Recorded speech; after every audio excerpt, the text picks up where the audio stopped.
Meditation has become extremely popular over the past few years, with more scientific studies coming out proving its efficacy. It really does look like the spirituality of the future. However, as most beginners know, it's extremely difficult to establish a daily practice that doesn't become mundane and repetitive. Today's video, we're taking a look at the antidote to this, something that I really believe will help a lot of people establish that daily practice that they've always wanted to, and it's walking meditation.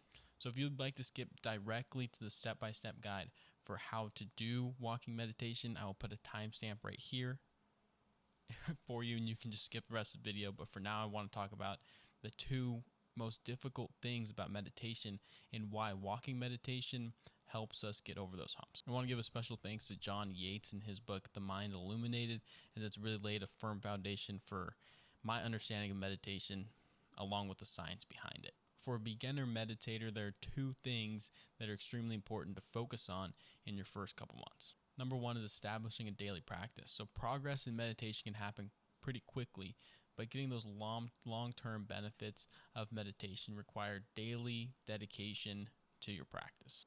Something that's encouraging and really important to understand in this context is the concept of bad days, and James Clear in Atomic Habits introduced me to this idea. James Clear mentions this concept in his book when he's talking about how to build a habit of going to the gym. So if you're trying to build this habit to go to the gym, maybe every single weekday or something, the most important days are the ones you feel the least motivated. If you can get yourself into the gym, even have a short, crappy workout, it will establish that habit better than the day you feel super motivated and go jump in the gym and work out for an extra 30 minutes. Same goes for meditation. It's the days where you don't feel like meditating, where maybe you can't focus on your breath or on your steps or whatever.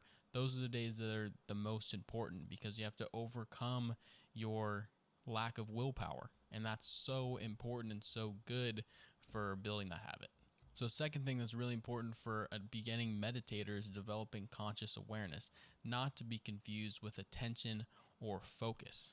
Many beginner meditators actually jump into more attention-based meditations, which prove to be more difficult and more discouraging. It's really important to understand the difference between focusing your attention on your breath and just becoming aware of it. I really like the way John Yates explains it in his book. He says the words, "never miss a breath." So you don't have to completely focus all your attention on your breath. That's extremely difficult, and you're going to have mind wandering occur, and you're going to have random thoughts pop into your brain. But the trick is to become aware of your breath. Never miss a breath. Always be aware that it happened. And you'll see this is much more difficult than it sounds. You don't have to focus exclusively on your breath. You just have to be aware that it happened. And so don't let one slip by. Also want to mention a little tip. When referring to breath, it never means the actual breath. It always means the sensation of the breath on the tip or inside of your nose. So how does walking meditation help with this? Well, for a few reasons. One, walking meditation is easier and more exciting than traditional meditation, making it just that much easier to establish a daily practice. Two, you can do it anytime you're walking out in the open somewhere. You can even do it inside if you have maybe a long hallway or kind of a circle that you can do. Three, it's especially good for developing conscious awareness because your eyes are open and things are moving by, and there's maybe more sounds if you're outside and more smells and stuff like that. You can build your conscious awareness better in that situation than you can just laying in bed. So here's the part I'm going to run you through, just 4 steps on how to walk and meditate. So first is begin at a normal pace, if anything slightly slower than your regular gait, but it should be automatic. You shouldn't have to think about your steps at all. So the first thing you want to do is just become aware of everything around you, the smell of the fresh air if you're outside, the trees that are nearby, maybe the squirrels or whatever. Become aware of everything and don't think about the future at all. Try and put yourself in the present as much as you can.